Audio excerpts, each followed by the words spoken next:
Всем привет, меня зовут Юля, и я говорю тихо, потому что я приехала на буткэмп дотеров, и оказывается, что все спят, кроме менеджера Ивана Карпова. В этом влоге вы увидите, как ребята живут, тренируются, готовятся к квалификации, и, конечно же, мы затронем тему, которая волнует все СНГ-комьюнити уже несколько недель. Скажи, на сколько игроки встал? Время 11:40. Через 20 минут. 12. А сколько КВшек? В 2. Расскажи. О том, как расстояние поменялось. Расскажи, что у нас каждый игрок любит есть на завтрак, если ты помнишь. Так, значит, Тёма любит на завтрак ничего. Дрим любит на завтрак яичницу с беконом, но я готовлю ему кашу, потому что у него нельзя ему яичницу с беконом на завтрак. А вампир бутеры, шасть бутеры, а Ростик кашу. Доброе утро!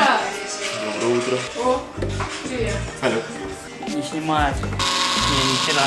Давай просто... Вытащили, сломали. Вот, Дрим сломал, все. Дрим сломал? В смысле сломал? Я ничего не делал.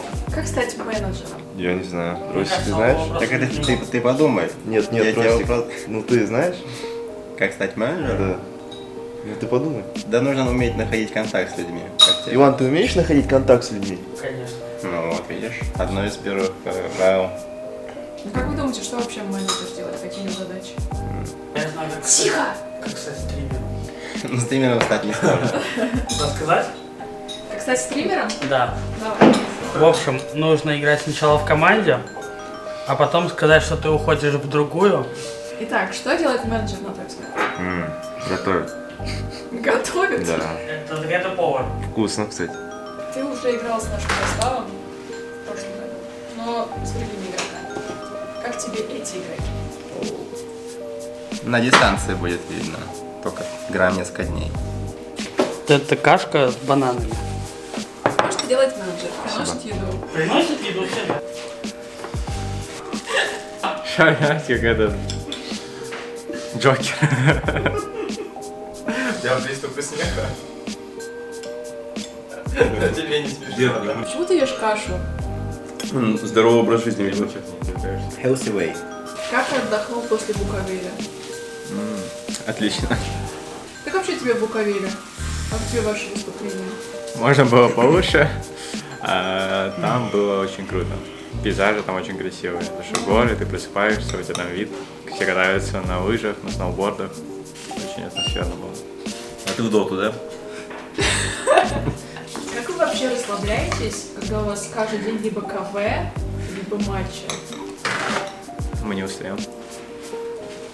В смысле? Как? Ну, мы играем по кайфу. СНГ Решафлы затронули три, наверное, главные команды СНГ. Это нас, Нави, Virtus.pro. Как ты можешь вообще эту ситуацию прокомментировать, что мы играем сейчас в квалификации с заменой? Сложно прям прямой комментарий пока дать, потому что много еще чего происходит, в принципе, вне глаз зрителя, и пока еще нету стопроцентного решения никакого. На данный момент там мы будем играть с ФНом, эту квалификацию. К сожалению, так случилось.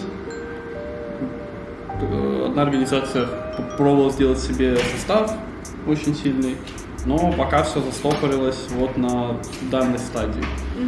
Почему так, что, как? Я думаю, сейчас еще мы не совсем готовы давать стопроцентный комментарий. Я думаю, где-то через месяц-полтора, может раньше, может позже уже будет полная информация по этому поводу. Так как совсем непонятно, чего ожидать нашего региона на квалах, ты ставишь целью все-таки пройти на мажор, или для тебя будет нормально, если вы пройдете на минор, но при этом команда как-то сработается? Да, честно говоря, у меня вообще изначально, когда эта вся тема началась, была идея вообще скипать эти квалы, потому что играть в таком состоянии очень тяжело, потому что, естественно, все были подавлены.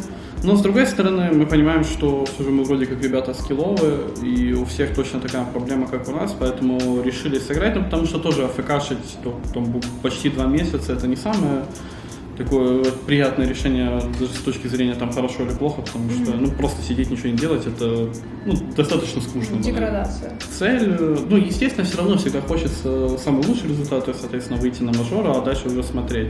Вы уже сыграли несколько КВшек с Афеном. Как тебе вообще динамика внутри команды? Да нормально, ну, я играл уже с Афеном, с Ростиславом до этого, и, в принципе, ребята тут уже немало пабов с ним играли, и просто видели, знаком. Соответственно, не сказать, что были какие-то супер-сюрпризы, то есть все в рамках ожидаемого, но пока все еще мы как бы находимся на такой стадии, где много где надо начинать сначала, много где надо чего перестроить. Ну, посмотрим, как получится. Рассматривали ли вы кого-то еще, кроме Афена? Да, у нас было пара-тройка вариантов, но, опять же, все было сильно ограничено сроками, прежде всего, потому что ну, мы узнали об этом, ну, может быть, там за 2 недели за квалификацией плюс-минус. И вторая проблема, то что, ну, некрасиво так поступать в отношении к другим коллективам. То есть я думаю, что много игроков с других команд хотело бы перейти к нам. Но, тем не менее, не хотелось тоже по отношению к другой команде поступать так, что вот братан, пойдем играть к нам, у нас там шансов побольше выйти, и, соответственно, давай за 2 недели ты подставишь одну команду и перейдешь к нам. То есть мы банально даже не хотели людей в такое положение ставить. Отойдем от этой СНГ-драмы. Возможная новая система DPC. Наверняка слышал, читал. Что ты думаешь по этому поводу?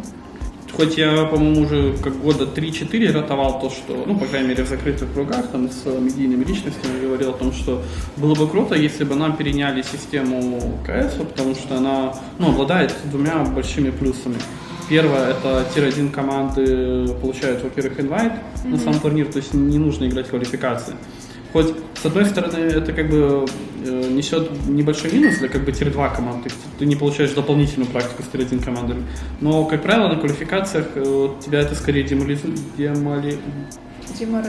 деморализует, да, потому что очень круто, когда есть, ну, вот это, знаешь, как промежуток, где ты играешь тир-2, тир-2, тир-2, выиграл всех тир-2, а потом, ну, поиграй с тир-1, выиграешь, молодец, не выиграешь, ну, набирайся полную руту.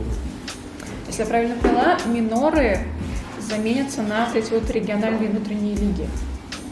В чем тогда будет различие между ними? 3 вопроса у всех возникли. Первое. Лига обычно подразумевает, ну, какой-то длительный период, то есть месяц-полтора. В реалиях Dota это очень плохо, потому что, во-первых, всегда нужны патчи, потому что, ну, если кто-то найдет какой-то абуз с тир-1 команд, его все начинают копировать, игра моментально становится скучной. На лигу патчи будут влиять плохо. Второе. Есть промежутки времени между мажорами, собственно, куда будут другие организаторы вставлять свои турниры. Как лига будет влиять на эти турниры, то есть, ну, на расписание и так далее. Это уже вторая, причем это, скорее всего, будет самая большая проблема, потому что Valve, они, как правило, не любят регулировать там расписание прям сильно и так далее. То есть они условно сделали расписание турниров, а дальше разбирайтесь там уже как пойдет. И третий вопрос — это регуляция трансферов. Потому что, ну, когда у тебя, по сути, турнир, где трансферная зона будет. То есть много вопросов. Я думаю, что так или иначе изменения, ну, это хорошо, но вот мне понравилось, например, то, что Sunlight написал, не помню, где там в Твиттере, в группе у себя, то, что изменения были бы крутые года 4 назад, когда у нас был приток игроков, а сейчас у нас идет в доте большой отток игроков, и, ну, лига, она как бы хороша, когда игроков много, но у нас все же, ну, в целом в СНГ вот сцена очень жива, как и там 3-4 года назад, у нас сколько уже организаций, по-моему, да. Организаций 8 много у нас минимум. Да. И, соответственно, все очень хотят, и вот для СНГ, я думаю, вот эта система лига будет прям очень крутая. Ты говоришь про изменения, которые должны привнести Valve. Что бы ты изменил, например? Да, на самом деле им надо, у меня все еще та же идея, что нужно вот в систему вставить человеческий фактор. То есть у Valve сейчас матчмейкинг регулируется там автоматической системой, которая там следит за репортами над игроком, за его поведением и так далее. То есть, ну, нужно как-то вставить минимальный человеческий фактор, ну, потому что есть, ну, очень хитрые актеры, так сказать, которые умело понимают, как работает система и абузят, и это действительно раздражает. Все еще есть какие-то бустеры, есть проблемы в системе матчмейкинга. То есть вот у меня за последние там 12 ММов, 7 ММов я попадаю с 3-4 саппортами, и вопрос, как типа играть, ну, ты садишься на король, на который ты не хочешь играть, руинишь, тебя репортят. Типа, и Ну, а я еще суппорта. Ну, короче, вот такие вещи по мелочи, они могут сделать игру банально в разы приятнее. Но, опять же, у всего есть плюсы и всего есть минусы. То есть я скажу так, кто-то скажет, ты там про игрок 1%, ну и так далее, и так далее. Все. Спасибо. Типа они сейчас просто плюс-минус типа все нормально было. Вот кто-то обязан сюда прийти и начать отпушивать. Это не Арс, Пак тоже дал скиллы, типа вдруг. Да, если бы Пак дал И так как мы тратим ТПшки наверх, челы сразу. Парни ушли тренироваться вон туда, и мы остались вдвоем с Иваном, и, наверное, мы заканчиваем наше видео. Спасибо за просмотр, ставьте лайки. Хочешь что-то сказать нашим болельщикам перед квалификацией? Болейте за Gambit Sports.